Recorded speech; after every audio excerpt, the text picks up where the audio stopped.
Em 6 de novembro de 2014, no sul do país de Gales, o Sir Hugh Ames Hotel, um modesto estabelecimento com 9 quartos, tornou-se o cenário de um horror inimaginável. Este hotel, composto por 5 quartos duplos, 3 individuais e um familiar, tinha recentemente sido transformado em um abrigo temporário para pessoas recém-saídas da prisão ou enfrentando a falta de moradia. O que parecia ser um refúgio para aqueles em dificuldades se tornaria o palco de um ataque brutal e grotesco. Entre os residentes estava Matthew Williams, um homem de 34 anos com um passado criminal sombrio e uma luta constante com problemas mentais. O que começou como uma noite comum, rapidamente se transformaria em uma cena de crime horrenda. Neste vídeo, vamos explorar os detalhes perturbadores e o chocante desfecho de um evento que expôs a crueldade e o horror além da imaginação. Prepare-se para uma história onde o terror se desenrola em um ambiente que deveria ser um porto seguro. Matthew, o mais velho de 4 irmãos, teve uma infância marcada por rupturas e traumas. Quando tinha apenas 10 anos de idade, seus pais se divorciaram e a partir dos 11, ele já estava envolvido com drogas. Aos 13 anos, foi expulso da escola por participar de agressões físicas e aos 15, desistiu completamente dos estudos. Apesar das várias tentativas de buscar ajuda para combater seus crescentes problemas com drogas, Matthew se viu preso em um ciclo de vícios que parecia inescapável. Essa luta incessante abriu portas para uma vida criminosa que rapidamente escalou, levando-o à sua primeira sentença de prisão. Aos 15 anos, Matthew foi internado em um instituto para jovens infratores, onde sua jornada no mundo do crime estava apenas começando. Com o passar dos anos, seu histórico criminal cresceu de forma alarmante, acumulando 26 acusações por um total impressionante de 78 delitos. Seus crimes variavam de agressões violentas e ferimentos intencionais a acusações graves relacionadas a drogas e armas. Em abril de 1997, após ser acusado de roubo e tentativa de furto, Matthew foi encaminhado para um serviço de saúde mental. No entanto, sua estadia ali foi curta e problemática. Apenas 2 horas e meia após ser admitido, ele já havia violado a política antidrogas da unidade ao consumir substâncias ilegais. Nem mesmo essa intervenção conseguiu frear a espiral de autodestruição na qual Matthew estava mergulhado. As atividades criminosas e o abuso de substâncias continuaram a dominar sua vida, resultando em inúmeras idas e vindas da prisão.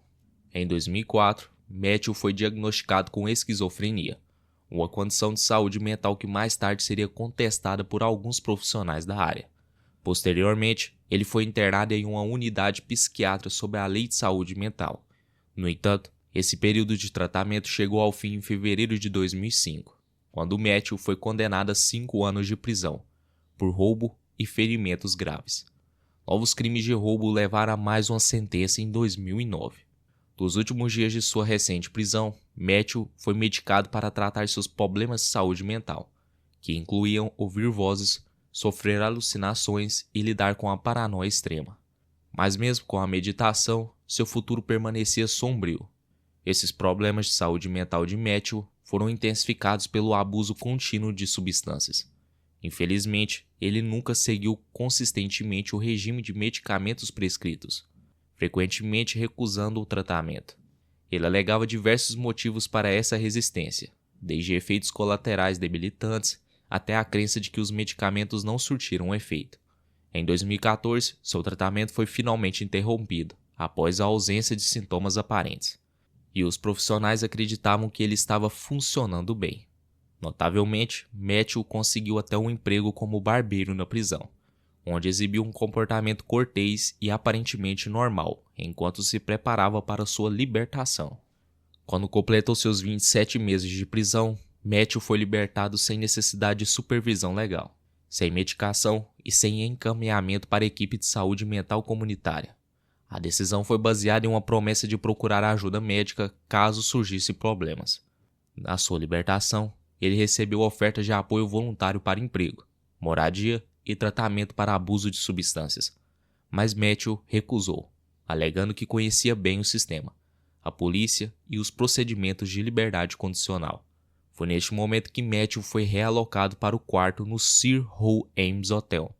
No entanto, não demorou muito para que os primeiros sinais de uma nova batalha interna começassem a emergir. Uma batalha contra a própria mente, que o levaria por um caminho ainda mais sombrio. A mãe de Matthew, Sally Ann Williams, mais tarde revelou que seu filho estava sofrendo de alucinações aterrorizantes, vendo rostos em objetos comuns do dia a dia. Ele chegou a afirmar que uma lata de Coca-Cola havia se transformado em um rosto assustador. Esses sinais perturbadores indicavam um estado de saúde cada vez mais frágil, nos dias que antecederam um ataque horrível. Em uma noite de outubro, durante uma saída, Matthew conheceu Carys Ian, uma jovem de 22 anos. Carys trabalhava como vendedora em uma loja de roupa chamada Nest e era conhecida por sua personalidade extrovertida e vibrante. Seus amigos a descreviam como uma pessoa cheia de vida e sempre pronta para se divertir. Além de trabalhar, Carys era estudante na Oakdale School e estava cursando saúde e assistência social na faculdade de Cross Key. Mas, por trás de sua alegria contagiante, Carys também enfrentava seus próprios pesadelos. Seu ex-namorado, Matthew Heeman, foi preso após o término do relacionamento em outubro do ano anterior. Desesperado e abalado, ele tentou tirar a própria vida, ateando fogo em sua casa. Em um ato de desespero, incendiou o banheiro e ligou o fogão a gás, colocando a vida de todos em risco. Por um milagre, a casa não explodiu, mas as consequências de suas ações foram graves.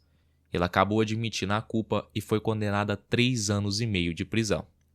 Depois de se conhecerem naquela fatídica noite, Carys e Matthew começaram a trocar mensagens de texto regularmente, iniciando uma conexão que logo tomaria um rumo inesperado. Coincidentemente, um dos ex-namorados de Carys estava preso na mesma penitenciária que Matthew, um fato que adicionaria uma camada ainda mais sombria ao que estava por vir. Foi revelado que o ex-namorado de Carys a aconselhou a manter distância de Matthew, sugerindo que ele tinha preocupações sérias sobre o perigo que Matthew poderia representar. Na noite de 6 de novembro de 2014, essas preocupações se tornariam tragicamente reais. Carys encontrou-se com Matthew no Sir Howe Ames Hotel. Ela subiu para o quarto dele, mas aquela seria a última vez que alguém a veria com vida. Mandy Miles, a proprietária do hotel, ligou desesperadamente para o 999, após ouvir gritos aterrorizantes vindos do quarto de Matthew. Quando ela abriu a porta, foi recebida por uma visão horrível. Matthew estava atacando o corpo de Carys com uma chave de fenda, e em um ato indescritível de brutalidade, estava devorando o rosto dela. Horrorizada, Mandy gritou: "O que você está fazendo? Você está comendo ela?" O quarto estava encharcado de sangue, e a cena era digna dos mais terríveis filmes de terror. Por um breve momento, Matthew parou. Virou-se para Mandy, com o rosto coberto de sangue, exibindo um olhar vazio e enlouquecido. Mas, após um instante de hesitação, ele voltou a atacar Carys, com uma ferocidade inumana. Desesperada, Mandy ligou novamente para os serviços de emergência, desta vez relatando que acreditava ser um ataque canibal. Ela gritava ao telefone: "Ele está enfiando a chave de fenda nela. Ele está mastigando o rosto dela." Quando a polícia chegou ao hotel, por volta das 1h40 da manhã, eles encontraram Matthew coberto de sangue. Eles tentaram, sem sucesso, fazê-lo parar e se afastar do corpo de Carys.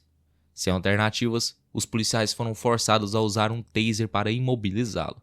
Matthew foi rapidamente algemado, mas quando tentou se levantar novamente, os policiais o eletrocutaram mais 3 vezes, em um intervalo de 20 segundos. Pouco depois, Matthew ficou sem resposta e, em seguida, acabou morrendo.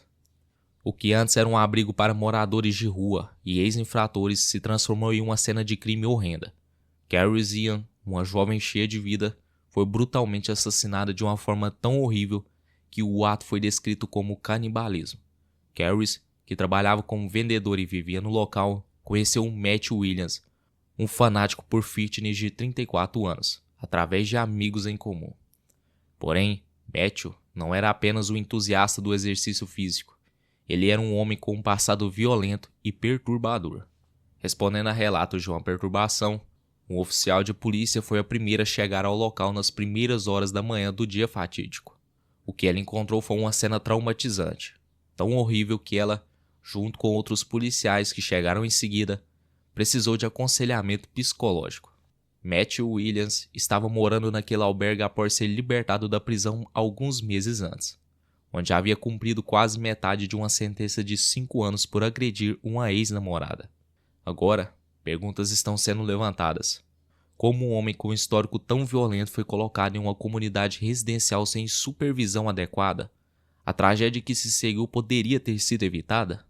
Foi determinado posteriormente que a causa da morte de Carys foi um traumatismo craniano causado por força cortante e lesões no pescoço. Ela morreu devido à perda de sangue externa e ao sangramento interno. O patologista Richard Jones, que realizou a autópsia, descobriu 24 áreas distintas de ferimentos no corpo de Carys, totalizando pelo menos 89 lesões separadas, incluindo traumas contusos, mordidas e cortes. Entre os ferimentos mais graves estavam aqueles nos olhos, com a remoção do olho esquerdo, no nariz, orelhas e boca, sendo os danos à boca os mais severos. Apesar das marcas de mordida e da grande quantidade de sangue ao redor do rosto de Matthew, o legista concluiu que ele não consumiu nenhuma carne humana. Mesmo assim, o ataque foi amplamente descrito como canibalismo. Testemunhas do ataque relataram que Matthew parecia estar possuído, com qualquer tentativa de intervir ou alcançá-lo sendo completamente inútil. As autoridades acreditavam que ele estava no meio de um episódio esquizofrênico, exacerbado pelo coquetel de substâncias e bebida que consumiu nos dias que antecederam o ataque. Após o horrível assassinato, foi realizado um inquérito para investigar se a polícia teve alguma responsabilidade na morte de Carys.